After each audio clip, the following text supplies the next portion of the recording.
the software here. Okay, so we're just going live right now, just to let you know on YouTube. We're going live a little bit late. We're talking 5 vocal techniques to sing better high notes with ease and consistency. I mentioned my Better Voice Challenge that's coming up, my free 4-day voice challenge, where we are going to actually experience how to actually open up your high notes and open up your voice. And the 5 techniques I'm talking about today: keep your chin down to help with laryngeal resistance, keep the tongue down in the back, think down for high notes, hydration is key, and mindset factors and how important they are. So we're talking about number 1, the keeping your chin down to help with laryngeal resistance. So because high notes are placed higher in the singer's instrument and the resonation starts to vibrate more here, but there's also an increase in air pressure, we tend to reach up for those notes. But so not just look what happens, listen to what happens. When I do that, I tend to constrict and mute my instrument. I'm also using the back of the neck. The back of the neck is contracting, which is really one of the reasons why that chin is lifting up. So the next time you go for high notes, I want you to place your chin down. You will start to notice you're not going to use the back of the neck. You need to breathe more. You need to use the trunk of the body more correctly. But you will be able to get that note better, right? So lifting up your chin does the exact opposite of what you want. It actually creates more tension. This motion closes off the back of the throat, pulls the soft palate down, and you need to open the throat, and the soft palate needs to be in a lifted position. So the back of the neck needs to be long, because the back of the neck, right, is really connected here to the soft palate area. Soft palate area, if you follow along the roof of your mouth with your tongue from the front to the back, you'll feel where it goes soft. That area is the soft palate. It's this area right here. If you could put your fingers straight through your face, that's where it would be. And we want to place the sound there. But if you're crunching the back of the neck, you're going to pull that soft palate down, and then you won't have enough room for higher notes. Okay. So the other thing is really, and so we're talking about keeping the chin level, because there's so many things I could teach you. And come and join the free Better Voice Day Challenge, 4-day Voice Day Challenge. It's a mouthful. Next Monday from Thursday, Monday, July 15th through Thursday, July 18th. There'll be replays for everybody. Don't miss it. This is free training, guys. This is me walking you through exactly how to open up your voice. Hey, Billy from Roland Antiques. Good to see you. My old friend is here. Okay. So it is common also to close the jaw a bit to reach the higher notes, but that's not helping you. Closing your jaw cuts off your high notes, and it lifts your larynx up. And that's part of also lifting the chin up. When you reach the chin up, the laryngeal muscles are rising, right? They are not anchored. And so you don't have power. You don't have fullness or richness in your tone. You need that throat open. You need laryngeal resistance. So we're talking about laryngeal resistance now, because the tip is to keep your chin down to help with laryngeal resistance. So what is laryngeal resistance? So if you put your finger here at the top of your throat and swallow, feel how that throat moved up. Now put your hand here and yawn. You feel how the throat moved down. So when the throat moves down, the throat is more open, and we have what's called laryngeal resistance. Laryngeal resistance is something we learn in training, where the singer, using a series of techniques that I teach inside my Cole vocal method, for how to position the larynx and keep the larynx in a lower position. This is something you can't think about necessarily, except for tip number 2, which I'll talk about in just a minute, can help with it a bit. But we want to practice these positions so we develop a little more laryngeal resistance, because as you sing high notes, there's an increase in air pressure. So there's an increase in air pressure, and it tends to push the throat cavity up. And those of you that are using my Singer's Gift, give me a heart in the chat. When you're using my Singer's Gift, you are starting the process of laryngeal compression, and we do larynx pull downs, and we do soft palate flexes, and we do certain movements, which I'm also going to go through in the Better Voice Day Voice Challenge, which is coming up. We are developing more laryngeal resistance, that the larynx can sit down so the throat can stay more open, and we have more resistance against that increase in air pressure as the high notes are occurring. So anything singing higher, louder, or faster speed, anything that's more difficult for the voice to do, the laryngeal muscles are going to pop up a little bit more. You'll notice it also in your break area. So with training, when we train, we always want to work on laryngeal resistance. Tip number 2, keeping the tongue down in the back, right? So singers often complain about high notes sounding too thin or harsh. Is that you? You know, this, why do the high notes sound so thin? Or why am I cracking or breaking on those high notes, right? Because when you sing higher, your throat tends to close and your vocal muscles get pushed upward, like we were just talking about, making a thinner, more strident, and harsher sound. So one of the many solutions to improving this is to press the tongue down in the back of the throat to anchor the laryngeals and anchor the note. And by the way, the laryngeal muscles are in the throat cavity here. They're the thyroid cartilage, and they're really connected to the pectorals, which I talk about quite a bit. Most vocal teachers don't talk about that. They talk more about, supporting with the diaphragm or tucking the butt muscles, but that is not how you actually really support the laryngeal muscles. Most people are singing from the throat. And so to avoid that, we really want to keep the chin down, which is tip number 1. And then the tongue down is something that we have to practice, right? So for most people, if you hold your jaw open, and just let the tip of the tongue touch the inside of the lower lip here. And I'm going to ask you to say ka without closing the jaw. So this is incorrect. Ka, ka. I'm using the jaw. Okay, this is correct. Watch, there's no movement in the jaw. Ka, ka. See how the back of my tongue lifted up and then dropped on the ah? Ka, ka. Okay, and notice how far down my tongue went, which is a result of training. If that happens naturally for you, you're lucky. Most people, the tongue will come down maybe a little bit, but it's mostly sitting a little high or maybe midway. It might have actually raised a little bit because people are using, it depends on if you use the tongue or not. Everyone uses their muscles differently. The tongue and the jaw, the neck muscles, the laryngeal muscles, everybody uses their instrument differently. Some people have good support established. Some people have no support established. Many people are singing from the throat, not understanding how to use the muscles correctly. So when you say ka, ka, ka, does your tongue drop? That is something to work on. And that's something to work on in training so that as you're singing, we can get the tongue in a more dropped position. Okay. Now the tongue on E and A and I are in its highest position. So when the tongue's in its highest position, you're not going to have that drop, but you're still thinking as a singer, space behind the tongue, dropping the back of the tongue, even on those vowels, to improve high notes, to build some laryngeal resistance, and to have a fuller tone.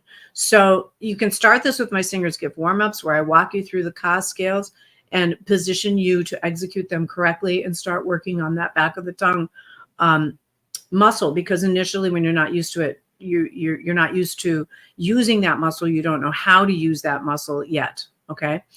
Because it needs to be in the back of the brain in your technique when you're actually performing. It's very hard when you're singing and performing. One of the things that singers do with my techniques when they don't come to train, they just kind of pick up my techniques, is then they're trying to apply these techniques while they're singing. But the problem with that is then you're always adjusting your sound while you're singing, which means you're focused on technique and you're not focused on the performance. So we practice technique in a very specific regimen that really is only 20 minutes a day minimum to really get the result. And when you do that, then when you're singing, it becomes natural. So start with the Singers Gift warm-ups. Come to my free 4-day Better Voice Challenge next week to really experience this in 4 one-hour sessions back to back, day by day. And don't expect the tongue to cooperate instantly. It really takes some practice, but you'll notice improvements as you go. And the overall result will result in stronger, more anchored, fuller, more resonant high notes. Number 3 is think down for high notes. The next time you're singing an ascending scale, moving upward, try to think of the way an elevator works. As an elevator raises, there's a very heavy weight pulling it down to allow it to raise. It's like a pulley system, right? So that heavy weight, right? So as a singer, we need to think down. We need to weight our high notes, right? One of the ways to do that, if you sing a scale, so if I'm going, okay, instead of, this is incorrect, ah, so watch how my head lifted, my chin lifted, and my eyebrows lifted, right? And I'm thinking up, I'm raising. Ah, super common. That's what most people do until they're trained. Okay. We want to think, instead of raising, the inversion of that, right? The opposite of that. We want to think the opposite of that. So we want to think, ah, right? Just try that for a moment and point down. Ah. When we do that, and if there's interruptions on Instagram, you can watch it back on YouTube, because there's all the replays for the lives are posted on YouTube. I know there's a little some interruptions there, but as we do that, whenever you're singing with a female teacher, guys, you're always an octave below. Okay. We think of adding weight, and which gives us resistance, which is, again, the term laryngeal resistance. Just maybe that makes a connection there for you, to really be able to give some weight to your high notes that helps you not choke and not close your throat and constrict. Number 4, hydration is key. I'm going to open up for questions in just a minute, so get your questions ready, either on YouTube or on Instagram. Here is where I'm answering questions. Actually, the Facebook feed does. Actually, I get all of them. Okay, so number 4 is hydration is key, and then number 5 is mindset factors that I'm going to talk about, because you can, at the moment, your anxiety or your concern over the note can really kind of clamp and close up your throat. So number 4 is hydration. Hydration is absolutely critical in hitting high notes, and hydration is not only drinking water. It's eating foods with a high water content. So it's not just, drinking more water. Add some melon to your water. That actually hydrates the throat muscles more. Drink broth, drink broths, eat salads and green juices. Like, all of that really helps to hydrate the voice. Being dehydrated causes a dry voice, which can cause trouble with high notes and fatigue quickly. So most problems, and this is really an important thing to really get etched in your mind. So one of the ENTs I work with, Dr. Stephen Rothstein over at NYU, across the street here in New York City, across the street from me, he once said to me, this is really important, if his patients drank more water or were more hydrated, and electrolytes are also important for hydrating, he would lose 75% of his clientele. Repeat after me. If his patients drank more water, he would lose 75% of them. Hoarseness, loss of high notes, losing your voice is the result of dehydration. So staying hydrated makes the difference in being able to have a strong and smooth voice. It's extremely important, right? And you don't want to overhydrate either. And that's why on Instagram, you'll find, if you search down, my ultimate hydration plan, part 1 and part 2. And that's why I include all these other things like broth and green juice and herbal tea and, things like that, but also eating foods that are raw with a high water content. I was once vegan and raw for about 4 months. And during that time, I remember going to my esthetician for a facial, and she was like, Cari, what are you doing? Are you using a different cream or something on your face? I was like, no, I haven't really changed anything. And then I go, oh, I am eating vegan and raw, which is a really hard lifestyle, by the way, to accomplish. But I am eating vegan and raw. And she goes, that's what it is. You have an increased water content. And we do have a problem drinking just straight water. The kind of water you're drinking, we don't ever want to be drinking tap water because of the fluoridation and the chemicals. We want to be drinking spring water, but we also really need to look at the cleaning the water, right? We need go through a process for structured water. I actually just ordered a brand new laser water bottle from Wearable Nutrition, which is a brand new company that it instantly structures the water. So for people that want more information, write into me about that. I'm probably going to become a brand ambassador of them because yes, coconut water is good too.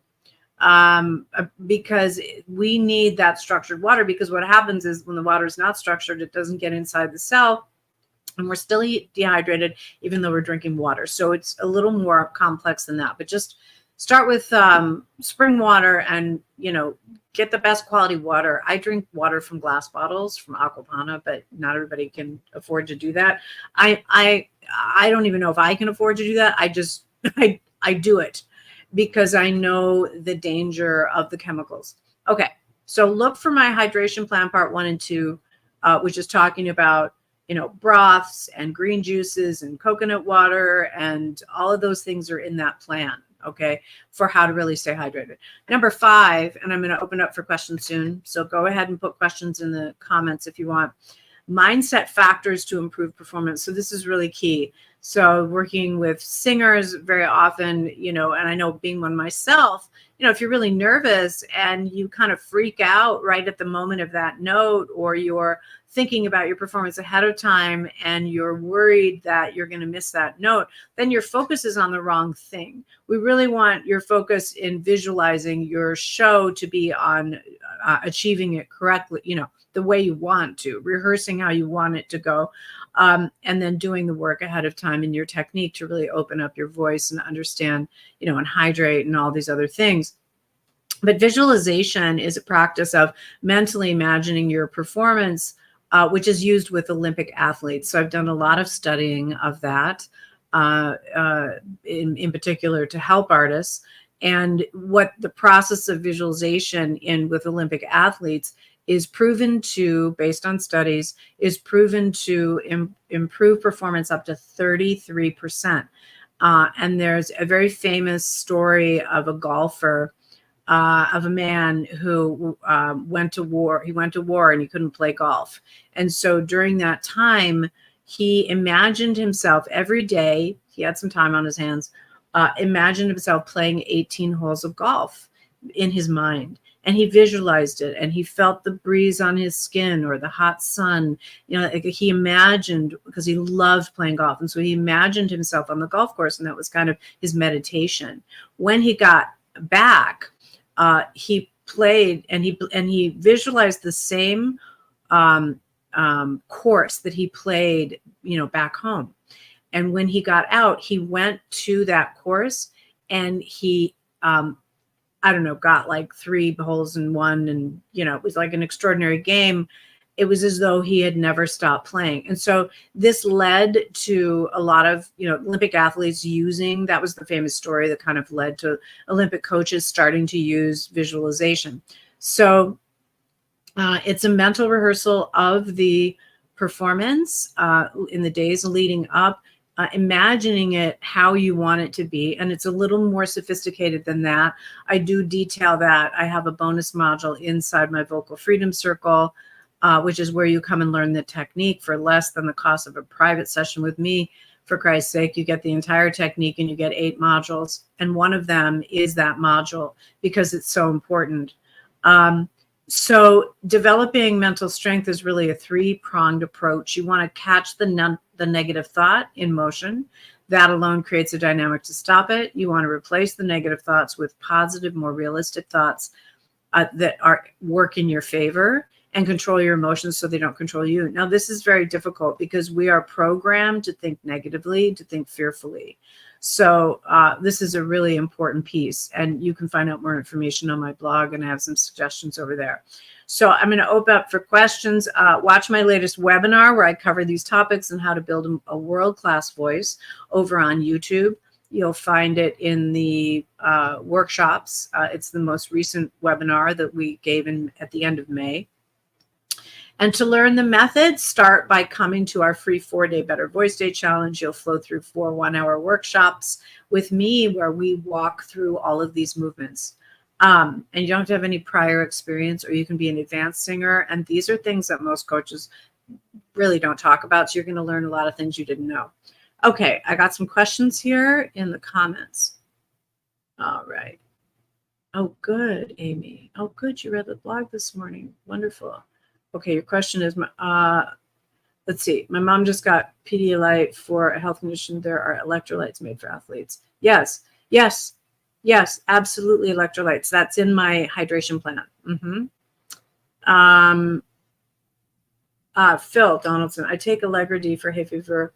For some reason, I have a couple of extreme dry mouth incidents while singing. Yeah, because any pharmaceutical medication, I believe that is pharmaceutical, dries you out. So I would stop that right away, because even though you have hay fever, it's better to have hay fever than to quell those symptoms, because you're literally drying out your throat like the Sahara Desert. And there are natural methods. If Phil, if you get my vocal resource library and use the coupon that's in Linktree, the coupon gives you $10 off, so it's $9.95.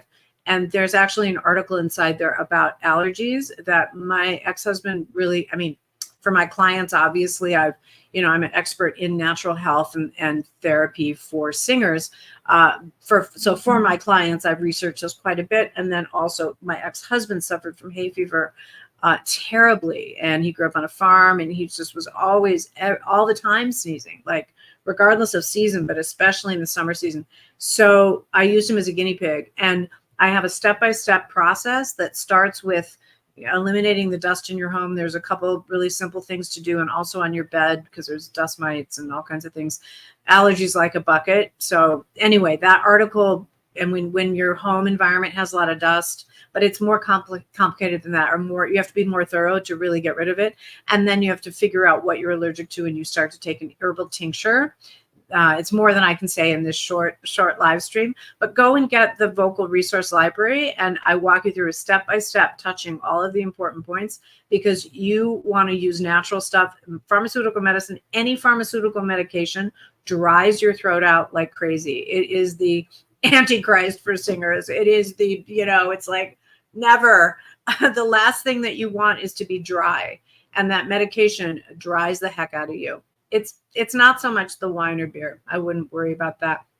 I mean, I would stay more to wine than beer, but then again, both wine and beer have glyphosate in it and terrible toxins. So, there's all kinds of problems. But if you're going to drink it, drink organic. Try to drink organic. But yeah, no, it's the medication that's causing the problem. Also want to show that Imodium is to avoid Gatorade to replenish. Yeah, I have actually better electrolytes that I really like. I don't like Gatorade because it has synthetic stuff in it.